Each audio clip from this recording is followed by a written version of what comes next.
In the mid-1980s, if you lived in Benin City, you don't stay out past 7 p.m. The streets weren't just empty, they were haunted. Haunted by a man the newspapers called the Law, but the streets knew him as Lawrence Anini. Imagine a man walking into a crowded marketplace, his hands full of stolen naira notes, throwing them into the air like confetti.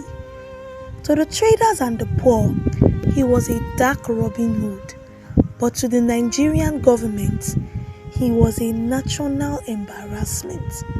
He did not just rob banks, he mocked the police. He did not just hide, he dared them to find him. It got so bad that the President of Nigeria had to look his own Inspector General of Police in the eye on national television and ask one chilling question. My friend, where is Anini? Before he was a nightmare, Lawrence Nomayangbon Anini was a man of the people, in a way. Born in a small village outside Benin, he moved to the city and became a professional driver. Now, in the underworld, a driver is the most important person in the room. Anini was fast, he was precise, and he knew every pothole and corner of the Bendel state roads. But driving passengers wasn't enough. The 80s were a time of economic hardship, and Anini saw an opportunity. He stopped driving taxis and started driving getaway cars. He wasn't alone. Alongside him was Monday Osumbo, a man known for being even more ruthless than Anini himself. Together they formed a syndicate that turned Benin into a war zone. By early 1986, Anini's gang wasn't just committing petty crimes. They were executing precision strikes. They robbed banks, hijacked cars, and gunned down officers in broad daylight. But there was something strange about their operations. They always seemed to be one step ahead of the law. If the police set up a roadblock on the east, Anini was hitting a bank in the west. It was as if he could hear their every thought. The public whispered juju. They said Anini had the power to teleport or turn into an animal to escape. But the reality was much more sinister. Anini did not need magic when he had George Iyamu. George Iyamu was not a criminal, at least not on paper. He was a Deputy Superintendent of Police. He was the man supposed to be hunting Anini. Instead, he was Anini's godfather. Iyamu would feed Anini police secrets, reveal the location of checkpoints, and most shockingly, supplied the gang with police weapons and ammunition. In exchange, Anini gave Iyamu a cut of the loot. It was a perfect bloody partnership. While Iyamu sat in his office, Anini was on the streets, turning the city of Benin into a city of fear. But then, Anini did something that changed everything. He made it personal. In August 1986, the gang shot the police commissioner of the state, Kazme Akagiwa. They did not kill him, but they left him wounded and humiliated. They had crossed a line. You did not just rob the people, you did not just pay off the cops, you attacked the hierarchy itself. Suddenly, the Robin Hood of Benin wasn't a local problem anymore. It was a national emergency. The heat was turned up so high that Anini began to lose his cool. He started throwing money at people in the markets of Benin, not out of kindness, but as a distraction. He was buying the silence of the people because he knew the net was closing in. The pressure reached the very top.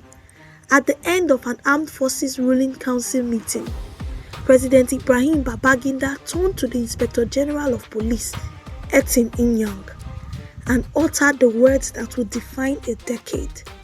My friend, here is Anini. The hunt was no longer a secret, it was a war. But why did Anini turn so violent? Why did he start targeting the police with such hatred? The answer lies in a secret deal gone wrong. Legend has it that two of Anini's closest men were captured. Anini did what he always did. He reached into his bag of stolen cash and paid a massive bribe to his contacts in the force. He thought he had bought their freedom. He thought the evidence would vanish, but he was wrong. The police took his money, but they didn't deliver. His boys were prosecuted and sent to their deaths. To Anini, this wasn't justice. It was a betrayal of criminal honor.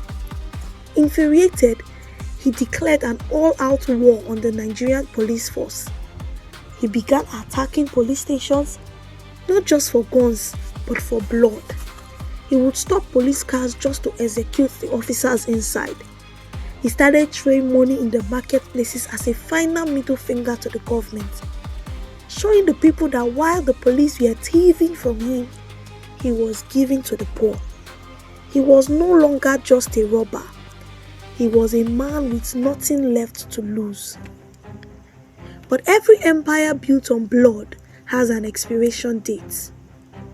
On December 3rd, 1986, the invisible Anini was finally cornered. Acting on a tip-off, Superintendent Kayode Nwanibi led a crack team to a house in Benin City. Anini was caught in a room with a few women. Even then, he tried to act tough. He tried to jump out of a window, but the police didn't take chances. They opened fire, shattering his ankle. The man who once disappeared into thin air was now dragged through the depths, screaming in pain. The law had finally been caught by the law. The trial was a circus. George Iyamu, the deputy superintendent, who thought he was untouchable, was sentenced to death alongside Anini. On March 29, 1987, Lawrence Anini was strapped to a stake. Thousands of people came to watch. As the bullets flew, the meat of the invisible bandit finally died. He left behind a city in scars, and a question that still haunts us today: who was the real villain? The man pulling the trigger, or the system that fed him? This is the People's Archive.